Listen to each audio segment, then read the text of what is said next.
Shalom, selamat pagi. Pagi hari ini kiranya kita semua dalam keadaan sehat ya. Hari ini ada satu pertanyaan yang saya mau tanyakan. Sudahkah Anda benar-benar terkoneksi? Berapa waktu yang lalu saya membaca sebuah berita yang sangat-sangat memprihatinkan. Seorang perempuan berusia 43 tahun ditemukan telah meninggal di dalam lift di apartemen tempat ia tinggal di China. Peristiwa ini terjadi pada tanggal 30 Januari 2016. Wanita ini terjebak dalam lift setelah dua pekerja pemeliharaan gedung mematikan listrik yang menjalankan lift tersebut yang dianggap rusak. Nah, ironisnya 1 bulan kemudian ketika lift akan diperbaiki barulah jasad wanita ini ditemukan. Pertanyaan terbesar saya adalah, mengapa bisa terjebak sampai 30 hari? Apakah tidak ada yang merasa kehilangan dan mencari wanita ini? Inilah keadaan dunia yang kita hadapi saat ini, saudara. Di satu sisi kita melihat fakta bahwa dunia semakin sedemikian terhubung, terkoneksi seperti sekarang ini. Apapun yang terjadi di belahan dunia manapun, dalam beberapa detik saja kita sudah mendengar beritanya. Dalam sekejap berita tersebar melalui berbagai saluran berita di media sosial dan semua orang bisa membicarakannya. Tapi di balik dunia yang semakin terhubung, ironisnya kita juga menyaksikan semakin banyak orang yang merasa terasing, bahkan ketika di tengah-tengah keluarga atau di tengah-tengah komunitas sekalipun. Mengapa hal ini bisa terjadi, saudara? Karena rupanya kecanggihan teknologi tanpa disadari telah membentuk pribadi-pribadi yang sangat individual. Dengan adanya pintu garasi elektronik, orang dapat melakukan tugas, pekerjaan, berbelanja, dan lain-lain tanpa harus bertemu tetangga, bahkan anggota keluarga di rumah.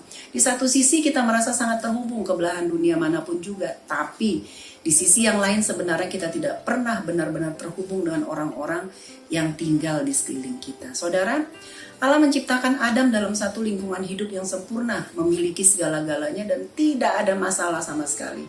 Tapi Allah berkata manusia diciptakan bukan untuk hidup sendiri. Kejadian 2 ayat 15 dan 18 mengatakan Tuhan Allah mengambil manusia itu dan menempatkannya dalam Taman Eden untuk mengusahakan dan memelihara taman itu. Tuhan Allah berfirman, tidak baik kalau manusia itu seorang diri saja. Aku akan menjadikan penolong baginya yang sepadan dengan dia. Alkitab dengan jelas berkata bahwa kita diciptakan untuk saling berhubungan, saudara. Kita harus terhubung secara rohani dengan Allah dan kita harus terhubung secara emosional dengan sesama kita dalam arti yang sebenarnya. Bukan hanya di dunia maya atau dunia semu. Nah, di gereja kita di GSI Batu Tulis disediakan komunitas rohani yang baik yang disebut dengan KKA atau kelompok keluarga Allah.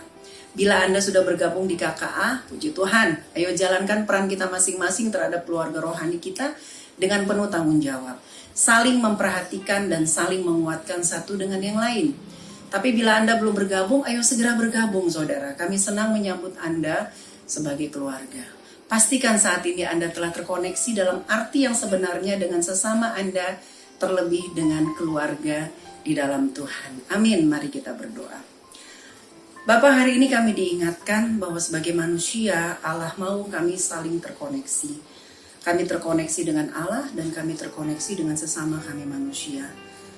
Tuhan, banyak kali kami hidup egois dengan hanya memikirkan diri kami sendiri dan kami seolah-olah merasa tidak membutuhkan orang lain. Tapi kami harus akui Tuhan bahwa sesungguhnya kami membutuhkan Engkau dan kami membutuhkan sesama kami. Oleh karena itu, tolong kami untuk ada di dalam koneksi yang sebenarnya, hubungan yang sebenarnya dengan sesama kami, terlebih-lebih dengan sesama kami di dalam Tuhan. Terima kasih Tuhan, kami menyerahkan diri kami ke dalam tangan-Mu. Terpujilah nama-Mu, di dalam nama Tuhan Yesus kami berdoa. Haleluya, amin. Tuhan memberkati kita semua.